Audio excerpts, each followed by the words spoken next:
안녕하세요. 장로회 신학대학교에서 교회사를 가르치는 박경수 교수입니다. 오늘 함께 이야기할 주제는 종교개혁의 선구자들이라는 제목의 강의입니다. 아마도 종교개혁하면은 많이 들었던 이름이 있을 겁니다. 루터라는 이름이죠. 1517년 루터가 종교개혁을 시작했다. 그래서 지금부터 이제 504년이 지났네요. 하지만 역사가 어느 한 시점부터는 종교개혁이고 그 이전까지는 중세고 이렇게 칼로 물을 자르듯이 나누어질 수는 없을 겁니다. 사실은 하나님의 교회를 건강하고 바르게 세우자는 교회개혁운동은 루터로부터 시작된 것이 아니라 이미 그 이전부터 면면이 흘러오고 있었습니다. 그러나 루터라는 사람에 이르러서 보다 확고하게 교회개혁운동이 확산되기 시작했고 폭발하게 되었다. 그렇게 보는 것이 옳을 겁니다. 아마도 루터에 대해서는 지난 2017년 루터 종교개혁 500주년 그리고 그 이후로도 조금은 듣고 익숙하지 않을까 생각합니다. 그래서 제가 오늘은 루터 이전에 소위 중세시대라는 로마 가톨릭의 권력이 굉장히 강했던 그 중세시대에도 하나님의 교회를 바르게 건강하게 개혁하고자 했던 사람들이 있었습니다. 이제 어떻게 보면 잊혀진 분들 그리고 우리의 기억 속에 남아있지 않는 분들일 수 있겠죠. 하지만 그분들의 헌신과 희생 때문에 루터라는 사람이 나올 수 있었고 교회 개혁이 본격적으로 시작될 수 있었죠. 그래서 오늘은 저는 루터 이전의 교회 개혁자들 세 사람에 대해서 간략하게 소개하려고 합니다. 보시는 것처럼 발도, 위클리프, 후서라는 조금은 생소한 세 사람의 교회 개혁자에 대해서 여러분들에게 말씀을 드리려고 합니다. 먼저 요한복음 17장 17절에서 19절의 말씀입니다. 우리 예수님께서 제자들을 위해서 겟세마네 동산에서 십자가를 지시기 전에 마지막으로 중보기도 하셨던 그 내용이죠. 여러분도 이제 화면으로 보시면 그들을 진리로 거룩하게 하옵소서.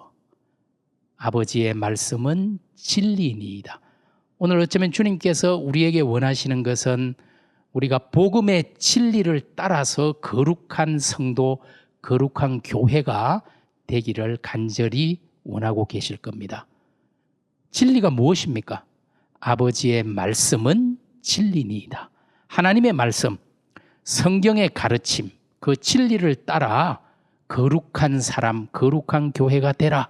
그렇게 간절히 우리 주님이 원하고 계시지요. 19절에도 보면은 또 그들을 위하여 내가 나를 거룩하게 하오니 이는 그들도 진리로 거룩함을 얻게 하려 함이라.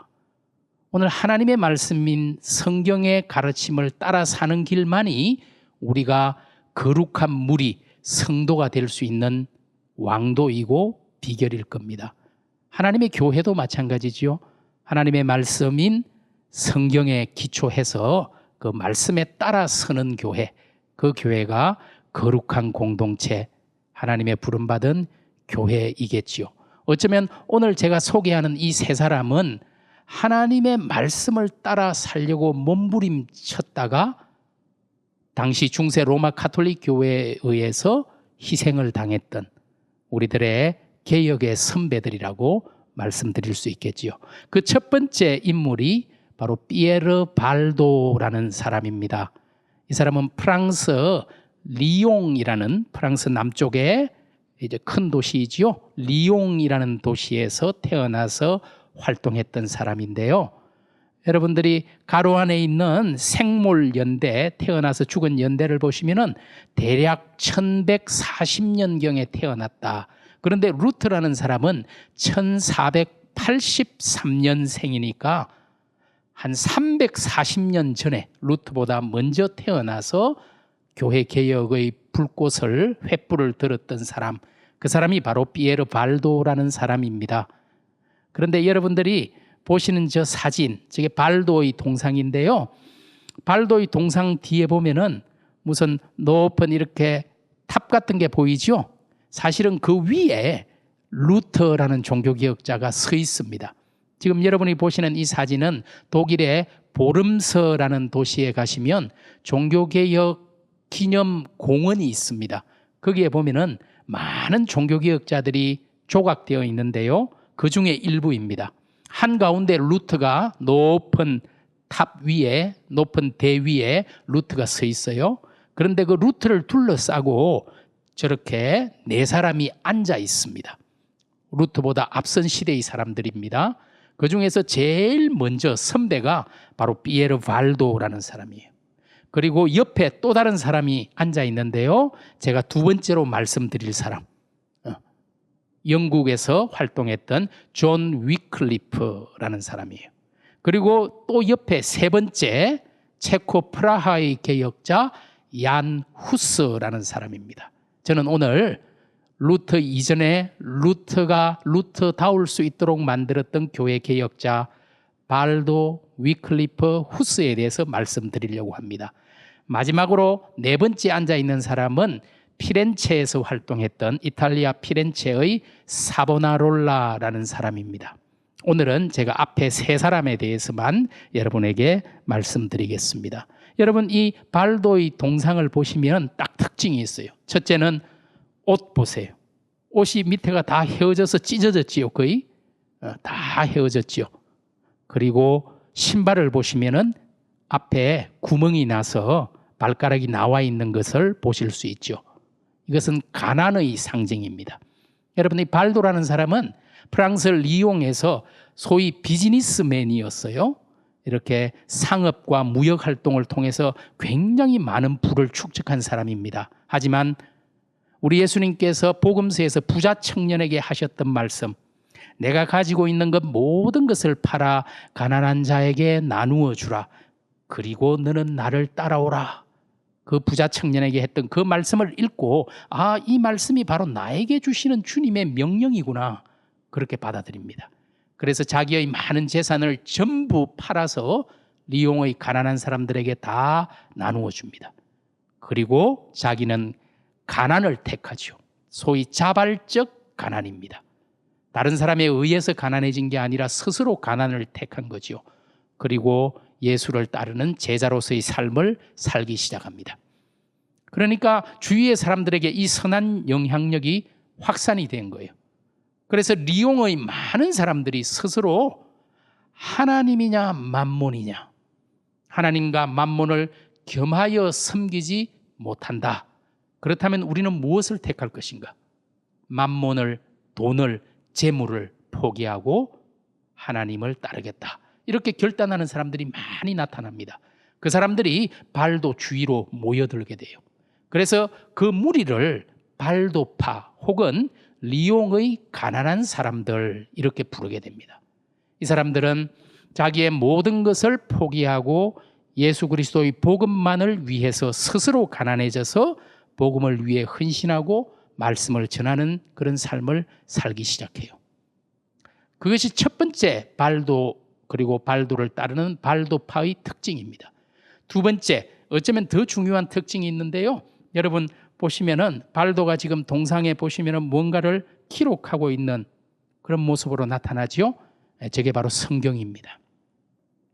여러분 중세 시대에 로마 가톨릭 교회가 권력을 장악했던 중세 1000년 동안에는 사실은 라틴어 성경 히에로니무스라는 사람이 번역했던 불가타라고 불리는 라틴어 성경 외에는 어떤 성경도 인정하지 않았습니다. 그런데 문제는 평범한 백성들은 라틴어를 읽을 수 없다는 사실입니다. 라틴어는 그 당시에 신학을 전문적으로 공부한 신학자들의 언어였어요. 평범한 사람들은 라틴어를 읽을 줄 몰랐어요. 그랬기 때문에 중세에 살던 그리스도인들은 성경을 한 번도 평생 동안 읽지를 않았습니다. 읽을 수가 없었어요. 성경이 없었기 때문에. 여러분 교회 개혁 운동이라는 게 뭐예요? 하나님의 말씀을 따라 진리를 따라 살아가자. 그리고 그 진리를 따라 사는 성도 교회가 되자. 이게 핵심이잖아요. 그런데 말씀을 읽을 수가 없는데 어떻게 말씀대로 살 수가 있습니까? 그래서 피에르 발도는 이렇게 돼서는 안 된다. 누구라도 말씀을 읽을 수 있도록 하나님의 말씀을 우리말로 번역을 해야 된다. 소위 자국어 성경 번역, 자기 나라 말로 성경을 번역하는 이 운동을 시작한 역사의 최초의 인물이 바로 피에르 발도라는 사람입니다. 이 사람은 자기 나라 말, 프랑스 말로, 그것도 이제 프랑스 남쪽 프로방스 지역의 프랑스 방언으로 신약 성경을 다 번역합니다. 이 신약 성경을 번역해서 그리고 교황을 찾아가요. 로마 가톨릭 교황에게 이 신약 성경을 선물을 하면서 우리가 누구든지 하나님의 말씀을 읽을 수 있도록 말씀을 번역했습니다. 이 말씀을 전할 수 있도록 허락해 달라고. 하지만 그 당시 교회는 절대로 허락하지 않았어요. 왜냐하면 라틴어 성경 외에 다른 조잡한 말로 성경을 번역했다는 것 자체가 이단이 되는 거예요. 그 당시에는 그랬습니다. 그래서 당장 물리치게 되죠. 그리고 결국 어떻게 되느냐? 1215년, 지금부터 뭐 한 800년 전인가요? 정확하게 806년 전에 이 발도와 발도를 따르는 무리들 모두를 이단으로 공포하게 됩니다. 그때부터 이들은 쫓기는 이단자의 삶을 살아야만 했어요. 그동안 얼마나 많은 박해와 희생을 겪었는지 그것은 역사가 기록하고 있는데 그 이야기를 지금은 다 할 수가 없어요. 정말 엄청난 박해를 겪었습니다. 그런데 정말 놀라운 것은 800년이 지난 지금까지 발도를 따르는 교단이 있습니다. 그렇게 큰 규모의 교단은 아니지만 발도파 교회, 발덴시안 처치라는 교회가 지금 이탈리아에 상당히 많이 있고요. 그리고 아르헨티나를 비롯한 남미 쪽에도 이 발도파 교회 교인들이 그 무지막지한 박해를 견뎌내고 지금까지 자기들의 신앙을 지키면서 신앙생활을 하고 있다는 것은 정말 하나님의 은혜가 아니면 불가능할 일이었어요. 여러분, 그 중에서 몇 가지만 간단하게 말씀드릴게요. 박해를 받기 시작하니까 프랑스의 수도가 파리니까 가능하면 파리에서 멀리 도망을 가야 돼요. 그 어디냐니까요. 프랑스 남쪽으로 내려가서 프랑스 남쪽에 있는 알프스 지역, 그 산악 지역으로 숨어 들어갑니다. 여러분, 지금도 프랑스 제일 남쪽 지역으로 내려가면은 메랭돌이라는 아주 작은 마을이 있어요. 발도파들이 이곳으로 도망쳐서 이 산악 도시에 숨어서 살았습니다. 하지만 박해는 여기까지도 따라왔습니다. 지금 이게요, 예전에 그 박해의 흔적을 담고 있는 폐허이지요. 메랭도르라는 그 도시에서 조금 높은 곳에 있는 산성에 가보시면 이런 폐허가 아직도 남아 있습니다. 이 메랭돌 위에서 밑에 여러분 아마 도시가 보일 거예요. 집들이. 이 메랭돌 산성에서 얼마나 많은 사람들이 하루에 수천 명이 이곳에서 학살을 당하고 순교하는 일이 벌어집니다. 여러분, 아래 마을 보이시죠? 지금도 이 메랭돌 마을은 이 발도파 교회가 여전히 모이고 예배하고 있어요. 얼마나 대단한 일이에요. 그 800년의 모진 박해를 뚫고 말입니다. 여러분, 산성에 올라가면은 이런 사진이 걸려 있거든요. 그 당시에 로마 가톨릭 군대에 의해서 여자와 아이조차도 다 희생을 당합니다. 여기에 살던 발도파 신자 모두가 희생당하는 엄청난 비극들이 일어나요. 여러분, 거기에 보면은 이런 표시판이 하나 붙어 있어요. 이 표시판 여러분 아마 보이실 겁니다. 보시면은 1545년, 특별히 1545년 4월 18일 날 메랭돌 마을이 가톨릭 왕의 군대에 의해서 파괴되고 불탔다. 그런 기록이 나오죠. 그 밑에 보시면은, 그런데 이 16세기에 그렇게 엄청난 박해, 이 메랭돌과 인근 마을 사람 5천 명이 한꺼번에 순교하고 학살당한 그 사건. 그런데 여기 보십시오. 밑에 이탈리아와 프랑스와 독일에서 온 발도의 후손들이 1978년에 바로 이곳에 발도파 기념 명판을 세운다. 다시 앞으로 가볼게요. 20세기에 1978년 발도 교회 교인들이 500년 전에 학살당한 그 장소에 와서 우리가 당신들을 잊지 않겠습니다. 그리고 여러분 제일 밑에 보면은 뭐라고 써놨느냐 하니까 용서하되 잊지는 않겠다. 정말 무서운 말이죠. 우리를 죽였던 그 학살의 장본인들을 용서하지만 그러나 그 역사를 잊을 수는 없다. 그래서 20세기의 발도파 교인들이 16세기의 4월 18일 여기에서 무슨 일이 있었는지 우리가 잊지 않겠다. 그런 다짐을 하는 기념 명판을 게시해 놓은 겁니다. 여러분 프랑스뿐만 아니라 이 사람들이 이제 유럽의 알프스 산으로 막 피합니다. 그래서 이제 이탈리아로도 많이 피신을 해요. 그래서 지금 발도파 교인이 제일 많은 곳이 바로 이탈리아 북쪽에 있는 알프스입니다. 그곳에 지금도 여전히 발도파 교인들이 모여서 살고 있거든요. 토레펠리체라는 작은 산악 마을이에요. 여기는 이탈리아 북쪽에 피에몬테 주의 주도가 토리노라는 옛날에 동계올림픽도 했던 그 토리노에서 차를 타고 한참 산 쪽으로 올라가야 나오는 아주 작은 마을 토레펠리체. 이 마을에서도 엄청난 사람들이 희생을 당했어요. 여러분 지금 저 보이는 건물이 우리 발도파 교인들이 운영하는 숙소 게스트하우스입니다. 지금 저곳을 찾아가면은 이제 저기서 묵으면서 이들이 신앙을 지키기 위해서 얼마나 분투했는지를 우리가 볼 수가 있어요. 그런데 이 마을에서 또 산으로 올라가잖아요. 산에 올라가면 산 위에 저런 유적지가 나와요. 여기는 사실은 발도파 교인들이 자기 자녀들을 신앙 교육시켰던 학교입니다. 우리가 바른 신앙을 우리 아이들에게 전하지 않는다면 교회의 미래는 없다. 잘못된 교회, 거기에는 미래가 없다.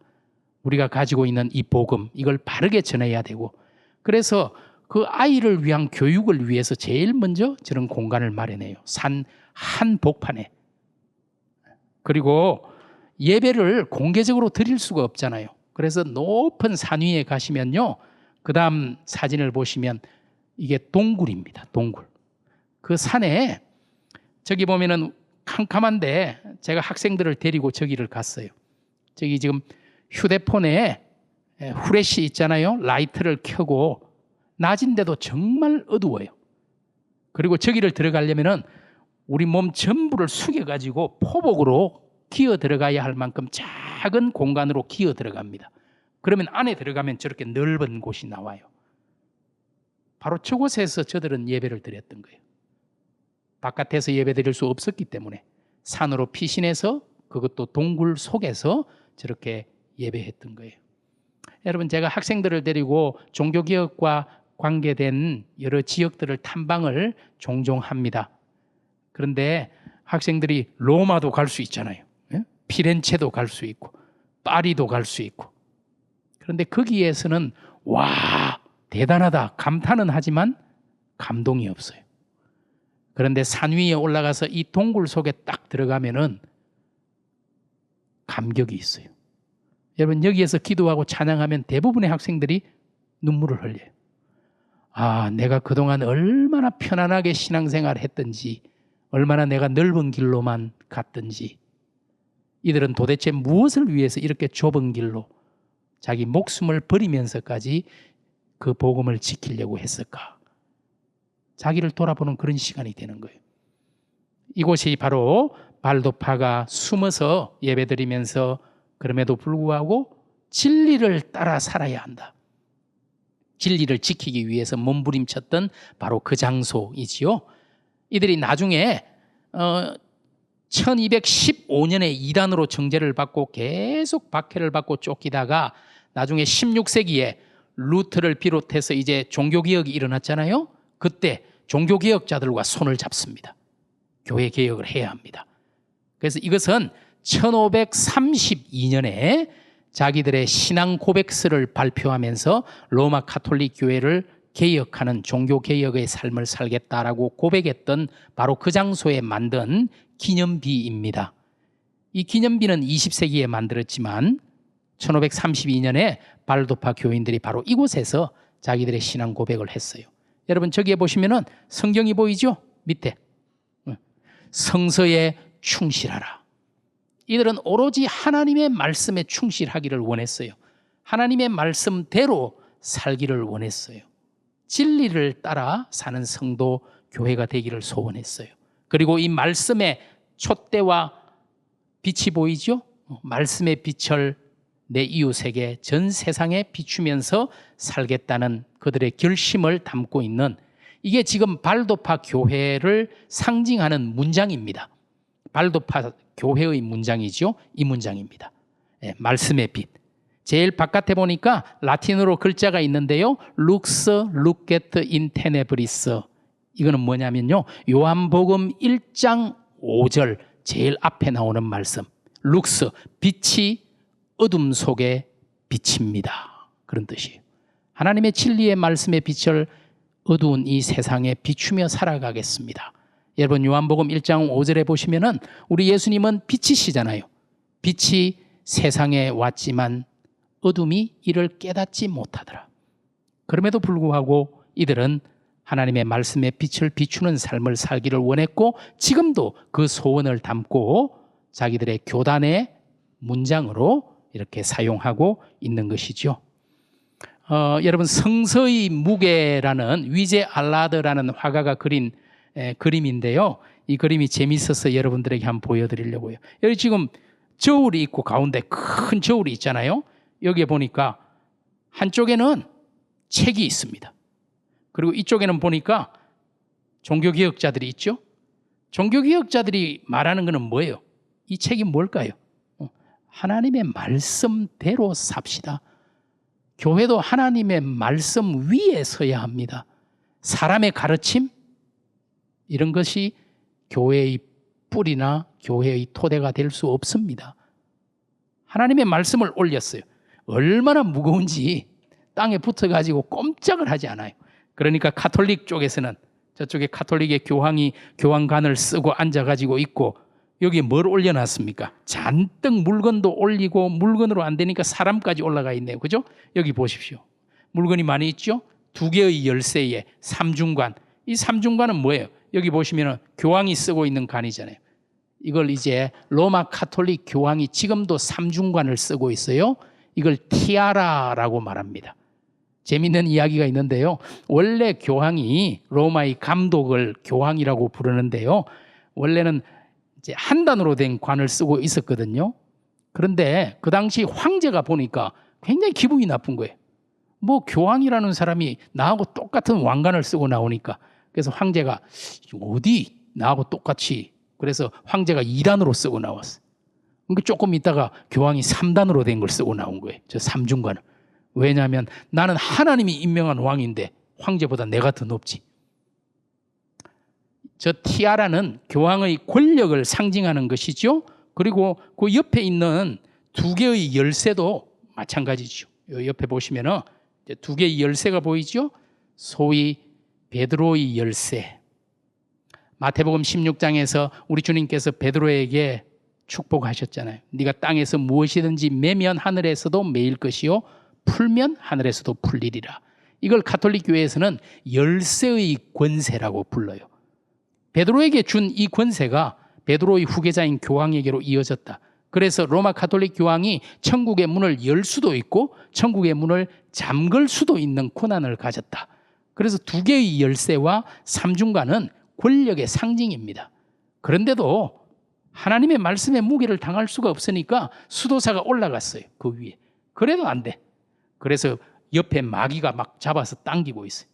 그래도 하나님의 말씀의 무게를 이길 수는 없다. 여러분 교회 개혁운동, 종교개혁 운동이라는 것은 오직 성경으로 솔라 스크립투라 하나님의 말씀으로 돌아가야 합니다. 인간의 잘못된 가르침과 전통이 아니라 하나님의 말씀으로 근본으로 돌아가야 합니다. 그리고 그 말씀의 진리를 따라 살아야 합니다. 그렇게 말한 게 종교개혁의 근본 원리예요.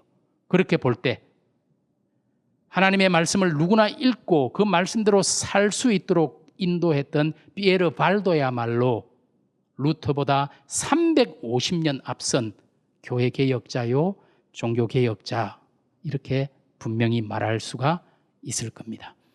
두 번째 인물, 이제 영국 중에서도 아래쪽 런던을 중심으로 하는 지역을 우리가 잉글랜드라 그러잖아요. 그리고 북쪽을 스코틀랜드, 서쪽의 웨일즈, 그리고 북아일랜드를 다 합쳐서 어떻게 보면 유나이티드 킹덤, 영국이라고 부르는데요. 크게 말하면 영국이고 좀 더 구체적으로 말하면 잉글랜드의 개혁자 존 위클리프라는 사람입니다. 여러분, 이 존 위클리프도 마찬가지. 하나님의 말씀을 따라야 한다. 그런데 로마 가톨릭 교회가 라틴어 성경 외에는 백성들은 읽지도 못하고 알 수도 없는 라틴어 성경 외에는 어떤 것도 인정하지 않으니까 이 사람도 뭘 했느냐? 영어로 성경을 번역해요. 자기 나라 말로. 그래서 이 사람이 죽기 2년 전인 1382년에 위클리프 영어 성경이라는 것이 나오게 됩니다. 여러분, 이 교회는요, 영국에 가시면은 루트워스라는 작은 마을이 있는데 지금 보는 이 교회가 바로 위클리프가 마지막 10년 동안 목회했던 교회입니다. 그리고 바로 여기에서 영어 성경을 번역했어요. 이 교회 안에 들어가면은 위클리프가 그렇게 번역했던 이야기들을 부조로 조각해 놓은 것을 볼 수가 있습니다. 그래서 이 도시에 보면은 곳곳에 위클리프의 그 업적을 기리기 위한 저런 탑도 만들어져 있고요. 이 사파는 그림이죠. 이거는 소위 이제 순교자 열전, 교회 개혁을 위해서 순교했던 인물들을 소개하는 그런 이제 책에 들어가 있는 그림이에요. 조지 폭스라는 사람이 썼던 순교자 열전 안에 보면은 이런 그림이 있어요. 여기 보시면은 우리 루트워스라는 도시 이름이 보이죠? 이 교회가 바로 위클리프가 목회했던 교회죠. 그런데 위클리프가 1384년에 죽었잖아요. 영어 성경을 번역하고 2년도 되지 않아서 죽은 거예요. 가톨릭 교회에서 성경을 감히 다른 말로 번역해? 이단이야. 그리고 화형을 시켜야 되는데 화형을 시키지를 못한 거예요. 빨리 죽어가지고. 그래서 나중에 죽고 한참 지나서 어떻게 하느냐. 여기 보세요. 여기 위클리프의 간을 파내서 뼈를 드러냅니다. 그리고 다시 불태워서 뼈를 화형시켜요. 그리고 그 재를 이 루트워스라는 도시를 가로질러 흐르는 스위프트 강에 뿌려버려요. 위클리프는 죽었다가 한참 지나서 파져 나와가지고 다시 불태워서 죽은 거예요. 그런데 어떤 사람은 그런 말을 합니다. 이게 로마 가톨릭의 결정적인 실수다. 왜냐하니까 이 위클리프의 유해를 강에다 뿌렸더니 이 강물을 타고 흘러가가지고 바다로 가서 전 세계로 퍼져가지고 위클리프의 영향이 온 세계로 그냥 확산이 돼버렸다. 그런 이야기를 하기도 합니다. 여러분, 그 다음 보는 사진이요. 이게 위클리프라는 이름을 가진 많은 대학, 출판사, 박물관 굉장히 많이 있습니다. 캐나다에 있는 위클리프 대학이라는 대학이 있어요. 거기에 보면은 예배당이 있는데 그 예배당에 있는 스테인드 글라스입니다. 그런데 여러분, 이 스테인드 글라스 한가운데 위클리프가 보이죠? 네. 그런데 이 사람의 영향력이 흘러서 이 위클리프라는 이름이 있잖아요. 이 사람의 영향력이 어디로 미쳐요? 나중에 루터, 그리고 장로교의 아버지 스코틀랜드의 존 넉스, 이 하나님의 말씀, 이 말씀만 지키고자 했던 이 위클리프의 영향이 말입니다. 감리교의 웨슬리, 존 웨슬리, 그리고 존 깔뱅, 그리고 밑에 라티머, 주월, 수많은 후대의 종교개혁자들에게 홀리 바이블, 하나님의 말씀, 오직 말씀으로 진리로 거룩하게 하옵소서. 주님의 그 기도를 실천했던 위클리프의 영향이 온 세계로 확산되었다. 그렇게 말하죠. 여러분, 위클리프는 죽었지만 위클리프를 따르는 사람들, 그 사람들을 우리가 롤라드라 그래요. 롤라드. 사실 롤라드라는 말은 중얼거리는 사람들 이런 뜻이에요. 위클리프의 후계자들, 위클리프를 따르는 사람들은 늘 하나님의 말씀을 암송했어요. 언제 어디서든. 그래서 뭔가 중얼중얼거리는 거예요. 그래서 이 중얼거리는 놈들 롤라드라고 불렀어요. 그런데 이 롤라드들도 얼마나 많은 박해를 받았는지, 여러분, 영국에 아머샴이라는 작은 마을이 있거든요. 그 마을에 있는 박물관인데요. 이 박물관에 들어가 보면은 위클리프를 따르는 사람들이 16세기에 이르기까지 얼마나 많은 박해를 받았는지를 잘 보여줍니다. 그 안에 가면요, 어린 아이들이 만든 작품이에요. 이 위클리프를 따르던 롤라드들이 어떻게 아머샴이라는 마을에서 순교했는지를 이렇게 작품으로 표현한 거예요. 여러분, 이 박물관 뒤에 약간 높은 언덕이 있어요. 제가 그 언덕을 따라 한번 올라가 봤어요. 왜냐니까 그 언덕 위에 이 순교자들을 기념하는 비가 있다고, 기념비가 있다 그래서 제가 올라갔거든요. 그래서 올라가서 사진을 이제 제가 찍어 왔는데 이런 비가 있어요. 저기 보시면은 순교자의 무리가 하나님 당신을 찬양합니다. 제일 밑에는 아머샴의 순교자들 이렇게 돼 있어요. 그런데 제가 이 비를 왜 지금 여러분에게 보여드리냐면은 사진을 찍으면서 옆으로 돌아가서 이제 삥 돌면서 뭐라고 써놨는지를 한번 읽어봤거든요. 그런데 옆에 보니까 이렇게 되어 있어요. 순교자들의 이름이 나와요. 여기 보세요. 맨 위에 보면은 윌리엄 틸스워스 번드, 화형당했단 말이에요. 그리고 토마스 버나드, 화형. 제임스, 존, 로버트, 토마스, 조안 다 화형당해서 죽은 거예요. 바로 이 장소에서 수많은 사람이 화형을 당했는데 제가 특별히 이걸 찍어온 이유는 제일 위에 한번 보실래요? 윌리엄 틸스워스가 화형당했다. 그리고 밑에 작은 글씨가 보여요. 작은 글씨로. 뭐라고 써놨느냐니까 조안 클락, 이 틸스워스의 결혼한 딸이에요. 그런데 이 딸이 이 아버지의 화형 장작에 불을 붙이도록 했다. 그렇게 기록해놨어요. 딸을 시켜서 아버지를 불태우게 만들었다. 이 밑에도 또 그렇게 되어 있네요. 존 스크리버너라는 사람, 요 밑에 보니까 his children, 그 자녀들이 화형 장작에 불을 붙이도록 강요당했다. 이들은 그렇게 죽어갔던 거예요. 도대체 왜? 복음을 지키려고, 하나님의 말씀대로 살려고, 거짓되고 잘못된 것에 대해서 아니요라고 말한 대가가 목숨을 잃는 그런 엄청난 대가였음에도 불구하고, 여러분 뒤에도 뺑 돌아가면서 보니까 순교자들의 이름들이 적혀 있죠. 이제 마지막으로 세 번째, 프랑스의 발도, 영국의 위클리프의 이 정신이 체코의 후스에게로 이어져 옵니다. 그리고 이것이 결국은 독일의 루터라는 사람에게로 다시 흘러 들어오는 거잖아요. 여러분, 후스는 대략 1371년에 태어난 것으로 봅니다. 그러나 정확하지는 않아요. 그런데 죽은 날짜는 확실해요. 1415년 7월 6일. 왜? 바로 그날 가톨릭에 의해서 화형당해서 죽었기 때문에. 그런데 여러분, 지금 이 체코의 국경일 중에 하나가 바로 7월 6일입니다. 무슨 의미예요?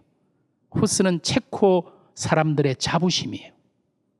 적어도 거짓에 굴복하지 않고 허위에 굴종하지 않고 진리를 지키다가 스스로를 지키면서 죽어간, 화형당한 체코가 자랑하는 사람, 내세울 수 있는 사람, 체코 민족의 자부심, 후스가 죽은 그날이 지금 체코의 국경일이 되어 있다. 그 의미는 이 사람이 체코인들에게 얼마나 중요한지. 아마 체코 프라하라는 도시를 여행을 가보신 분들은 아실 거예요. 그 여행하면서 제일 중심이 어딥니까? 구시가지 광장이잖아요. 그 광장에 누구 동상이 서 있습니까? 바로 후스지요.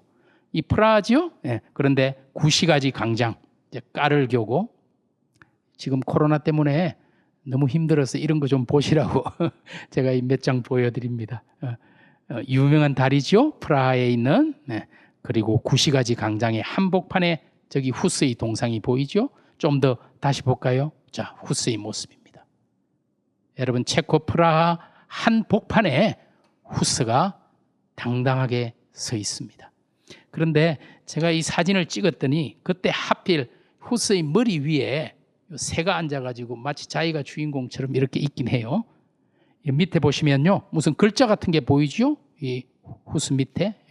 후스가 늘 외쳤던 말씀, 서로 사랑하십시오. 그리고 모든 사람에게 진리를 요구하십시오. 후스는 늘 하나님의 말씀을 외치면서 진리를 지키고 진리를 따르고 진리를 위해 살아가라고. 그리고 로마 교황이라 할지라도 진리대로 말씀대로 하라고 요구하라고.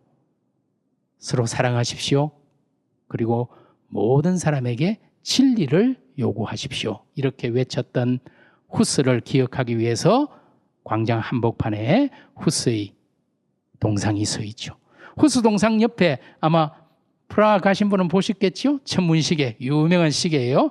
4시 정각이 되면은 요 위에 있는 문이 있잖아요. 이 두 개의 문이 열리면서 12사도가 싹 지나가요. 그래서 한 10분 전부터 50분부터 사람들이 꽉 모여서 기다리고 있습니다.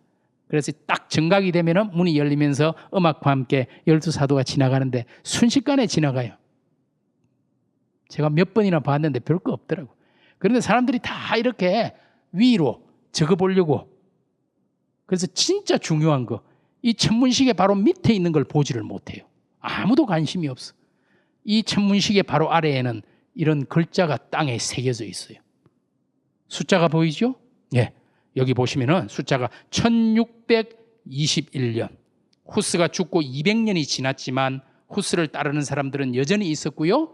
1621년 6월 21일. 이날 무슨 일이 있었습니까? 여기에 보면은 27개의 십자가가 보일 겁니다. 후스를 따른다는 이유로 27명이 이 구시가지 광장에서 바로 이날 한꺼번에 다 순교했습니다. 그걸 기억하기 위해서 지금도 프라하 한복판 광장에 이렇게 기록을 해놨지만 사람들이 아무도 관심이 없어요. 저게 뭘 의미하는지조차도. 그럼에도 불구하고 진리를 따라 살고자 했고 그걸 위해서 자기 목숨까지 던졌던 그 사람들로 인해서 지금 우리가 하나님을 바르게 믿을 수 있게 된 거예요. 후스도 마찬가지입니다. 하나님의 말씀인 성경을 체코말로 번역합니다. 왜? 누구든지 하나님의 말씀을 자기 말로 읽을 수 있어야 그 말씀대로 살아갈 수 있기 때문에 오늘 성경을 나의 말로 번역하고 그것을 따라서 살려고 하는 운동, 그게 바로 종교개혁 운동이고 교회개혁 운동이죠. 여러분 프라하에 가시면은 혹시 이제 코로나가 좀 잠잠해지고 여행을 할 수 있게 된다면 프라하 가시면 후스가 목회했던 베들레헴 채플이라는 곳을 꼭 한번 찾아가 보세요. 바로 저곳에서 후스는 개혁 운동을 실천했죠. 그 안에 보시면요. 여기 보시면은 이제 설교를 여기서 합니다. 설교대입니다. 그런데 그 당시에는요. 귀족이나 왕족들은 설교자보다 더 높은 곳에 앉아서 설교를 들었어요. 그 뒤에 있는 벽화들 보이죠? 후스와 관계된 그림이요. 그리고 이쪽에 보시면은 무슨 악보도 하나 보이죠? 이제 여기 보시면은 악보가 있고 위에 그림은 후스가 설교하는 장면이죠. 여러분 이게 어떤 의미냐면요. 제가 말씀드린 것처럼 중세시대 로마 가톨릭 교회는 성경도 라틴어 성경만 사람들은 알지도 못하는데 여러분 예배에서도 모든 예배가 라틴어로만 진행이 됐어요. 그래서 사람들은 예배가 어떻게 진행되는지 아무도 알 수가 없어요. 설교도 못 알아듣는 라틴어로 했어요. 여러분, 찬양도 라틴어를 아는 사제들이 라틴어로 찬양했어요. 모든 게 그런 식이었다고. 후스는 이거는 안 된다고 생각했습니다. 찬양을 함께 하나님 앞에 올려야 한다. 그래서 체코말로 된 찬양을 만듭니다. 그리고 후스는 체코말로 설교합니다. 그리고 성경을 체코말로 번역합니다. 소위 자국어 예배라는 것을 시작해요. 이거는 그 당시로서는 놀라운 혁명이었어요.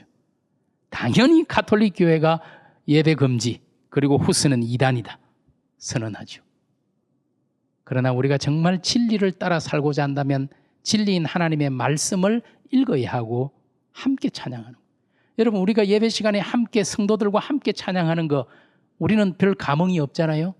그 당시에 이 베들레헴 채플에서는 회중 찬양이라는 것이 얼마나 귀한 것인지, 그것 때문에 이단이 된 거예요. 같이 자기 말로 찬양했다고. 바로 체코말 설교와 체코말 찬양과 체코 성경으로 예배드렸던 그 감격, 그것이 바로 이 베들레헴 채플에서 이루어진 일이에요. 결국은 어떻게 됐어요? 1415년 7월 6일 로마 가톨릭이 후스를 소환합니다. 사실은 가면 죽을 것 같아서 안 가야 되나 고민해요. 하지만 내가 당당한데 당연히 가겠다. 그렇게 해서 콘스탄츠라는 독일 도시까지 갑니다. 여러분, 체코에서 걸어서 독일 중에서도 제일 밑에 스위스의 접경 지역에 있는 독일 마을이 콘스탄츠라는 도시거든요. 그곳에 도착했어요.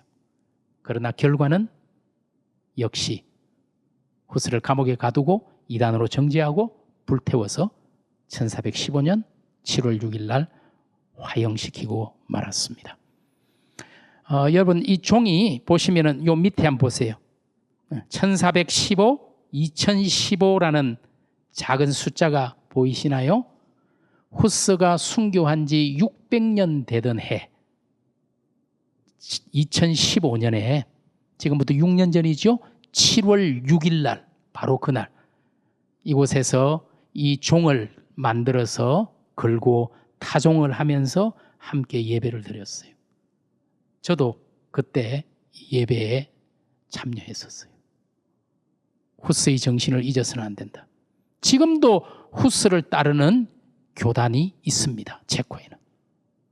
이들은 여전히 그 후스의 정신을 따라 교회 개혁, 그리고 정말 진리를 따라 사는 사람들, 진리로 거룩한 성도, 진리로 거룩한 교회 되기를 소원하면서 그 신앙을 지켜나가고 있는 사람들이 아직도 있다는 사실이죠. 후스는 위클리프도 그랬지만 목회자이면서 동시에 위클리프는 옥스포드 대학에서 가르치는 신학자였어요. 후스도 베들레헴 채플의 목회자이면서 프라하 대학에서 신학을 가르치던 신학자이기도 했습니다. 그래서 바른 신학, 바른 목회를 지향했던 위클리프와 후스를 만날 수 있어요. 제가 말씀드린 것처럼 독일 콘스탄츠에서 로마 가톨릭 교회가 바로 여기에서 회의를 했어요. 1층은 리노베이션이 된 거지만 2층에 나무로 된 곳은 600년 전 그대로입니다. 1415년 바로 저곳에서 후스를 신문하고 이단으로 확정하고 화형을 선고했죠. 제가 이거는 그냥 지나가도록 하겠습니다. 후스가 갇혔던 감옥, 근데 이 감옥이 지금 호텔이 됐거든요. 바로 호수, 콘스탄츠에 있는 아주 아름다운 보덴 호수라는, 보덴제라는 호수가 있는데요. 그 호수가에 있는, 후스가 갇혔던 감옥이 지금 호텔이 됐는데 최고 고급 호텔이에요. 그런데 이 호텔에서 제일 비싼 방이 바로 저 방이에요. 사람들이 여기를 가면은 후스가 갇혔던 바로 그곳에서 후스의 그 영감을 얻고 싶어서 그런지 이 방이 가장 비싼 방이 됐다는 게 참 아이러니이지요. 후스가 갇혔던, 결국 바로 이곳에서 후스가 화형당한 그곳에 지금 저렇게 큰 돌이 하나 놓여져 있습니다. 요하네스 후스. 원래 이 사람은 체코 사람이기 때문에 얀 후스라고 불러야 합니다. 하지만 콘스탄츠라는 도시가 독일 도시이기 때문에 독일식으로 표기를 했어요. 요하네스 후스가 1415년 7월 6일 바로 이곳에서 화형을 당했다. 1년 뒤에 그 친구였던 예로님 폰 프라하, 프라하에서 온 예로님이라는 사람이 똑같은 장소에서 후스의 친구가 그 이듬해 5월에 같은 장소에서 화형을 당합니다. 그래서 콘스탄츠에 가면은 작은 후스 박물관이 하나 있습니다. 여러분, 후스는 화형당해서 죽었어요. 프라하에 활동하던 사람이 콘스탄츠까지 가서 죽었죠. 그러나 후스를 따르는 사람들이 지금 보시면은 화살표가 사방으로 퍼져나가지요. 후스의 영향력은 죽지 않았어요. 여러분, 후스가 죽을 때 이상한 예언을 하나 하고 죽었어요. 이렇게 예언합니다. 나는 오늘 거위 구이가 되지만, 후스라는 그 이름의 뜻이 거위라는 뜻이에요. 그런데 진짜 불을 타면서 거위 구이가 완전히 돼버린 거예요. 나는 오늘 거위 구이가 되지만 100년 후에 백조가 부활할 것이다. 이상한 예언을 하고 죽어요. 후스가 죽고 정확히 102년 후에 루터가 개혁의 횃불을 들고 나타납니다. 그리고 여러분, 루터가 뭐라고 고백하는지 아세요? 1519년 독일 도시 라이프치히에서 카톨릭 신학자와 논쟁을 벌이면서 루터가 말합니다. 후스가 옳았습니다. 우리 모두는 후스를 따라야 합니다. 그렇게 고백하고. 그러니까 카톨릭 신학자가 뭐라고 그랬냐니까, 후스는 이단자인데 이단이 옳다고 했으니 너도 이단이다. 그렇게 해서 루터도 결국 이단이 되는 거예요. 그러나 루터는 후스의 정신을 이어서 개혁의 횃불을 다시 들었던 겁니다. 여러분, 여기 보시면 후스의 영향이 쭉 위로 가면서 작소니라고, 독일 지역입니다. 작센이라고 부르는, 바로 루트가 작센이라는 도시에서 종교개혁의 횃불을 듭니다. 그 후스의 영향력이 독일로 작센으로 가면서 작센에서부터 루터의 개혁운동이 일어난 거예요. 후스는 죽었지만 지금도 여전히 살아있죠. 프랑스의 개혁자 발도, 영국의 개혁자 위클리프, 또 체코의 개혁자 후스가 독일의 루트에게로, 스위스의 츠빙글리, 깔뱅에게로, 종교개혁자들, 16세기 종교개혁자들에게로 이어지면서 하나님의 교회를 진리 위에 선 교회로 만들기 위한 헌신이 계속 이어진 거예요. 오늘 우리가 루터나 츠빙글리나 깔뱅과 같은 종교개혁자만이 아니라 그 이전에 정말 하나님의 복음대로 살기 위해서 몸부림쳤던 저 사람들을 우리가 기억해야 할 것입니다. 이제 그런 이야기들을 담은 제 책인데요. 그냥 지나갈게요. 지금 종교개혁 이야기나 그런 것들이 이제 이런 제 책에 사실은 소개가 되어 있어요. 이 세 사람을 통해서 우리는 무엇을 배우게 되는가? 두 가지를 제가 이제 생각했습니다. 첫째, 하나님의 말씀, 성서에 집중하고 충실해야 한다. 여러분, 종교개혁은 근본으로 돌아가자. 근본이 뭐예요? 하나님의 말씀이죠. 그 말씀이 바로 우리의 신앙과 삶의 표준인 하나님의 말씀, 성경이죠. 오직 성경이라는 종교개혁 정신을 온몸으로 보여준 순교자들인 이 세 사람을 통해서 우리도 주님이 제자들을 위해 간절히 기도했던 것처럼 진리로 거룩하게 하옵소서. 하나님의 말씀으로 거룩한 성도, 거룩한 교회 되어야겠구나. 두 번째는 선택의 순간에 진리의 편에 서야 한다. 어쩌면 그 길이 고난과 십자가의 길일지라도 그 편을 택하라고 오늘 발도, 위클리프, 후스가 우리에게 호소하고 있습니다. 위기의 시대, 우리도 이들을 따라서 하나님의 말씀이 제시하는 그 길을 조금은 우직하게, 고집스럽게 걸어간다면 정말 하나님의 기쁨이 되는 교회가 될 것이고 하나님이 자랑스러워하는 거룩한 성도가 분명 될 수 있을 겁니다. 여러분, 제일 처음에 봤던 우리 주님의 그 기도 기억하시죠? 우리를 위해서 지금도 주님은 간절히 기도하십니다. 저들을 진리로 거룩하게 하옵소서. 아버지의 말씀은 진리입니다. 그리고 또 한 번 진리로 거룩함을 얻게 하옵소서. 오늘 저와 여러분이 정말 하나님의 말씀을 귀하게 여기고 무겁게 여기고 그 말씀대로 살려고 발부둥 치면서 살아갈 때 하나님은 분명히 저와 여러분을 기뻐하시리라 믿습니다. 어렵다고 말해요. 한국 교회가 위기라고 말해요. 그러나 우리가 하나님의 진리를 바로 붙든다면 이 위기는 또 다른 기회가 될 수 있다고 생각합니다. 바라기는 우리 예수소망교회, 하나님의 말씀이 흥왕하는 교회, 진리를 따라 사는 거룩한 교회, 또 거룩한 성도 될 수 있기를 간절히 축복합니다. 예, 여러분 경청해 주셔서 감사합니다. 제 강의는 여기까지 마치겠습니다. 예, 감사합니다.